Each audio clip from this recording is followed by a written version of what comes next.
Robert গ্রিনের 48 lodge of power থেকে দারুণ একটি সূত্রর বিশ্লেষণে আজ আমরা হাজির হয়েছি। ভাঙা আয়না জোড়া লাগানো যেমন অসম্ভব, একবার সম্মান বা রেপুটেশন নষ্ট হলে তা ফেরানো ঠিক তেমনই কঠিন। ৫ নম্বর সূত্রটি একদম পরিষ্কার। সম্মানের ওপরেই সবকিছু নির্ভর করে, তাই নিজের জীবন দিয়ে হলেও এটি রক্ষা করতে হবে। চলুন গভীরে যাওয়া যাক। আসলে এই পৃথিবীতে মানুষের রেপুটেশনই হল তার সবচেয়ে বড় দুর্ভেদ্য দুর্গ এবং প্রধান ঢাল। এখানে সবচেয়ে আকর্ষণীয় বিষয়টা হল একটা শক্তিশালী ইমেজ বা নামডাক কিন্তু কোনো যুদ্ধ ছাড়াই অর্ধেক লড়াই জিতিয়ে দেয়।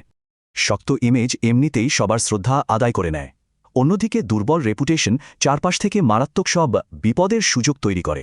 সুতরাং সবচেয়ে গুরুত্বপূর্ণ পয়েন্টটা হল, রেপুটেশন দুর্বল হলেই কিন্তু শত্রুরা ঠিক নেকড়ের পালের মতো আক্রমণ করার সুযোগ পেয়ে যায়।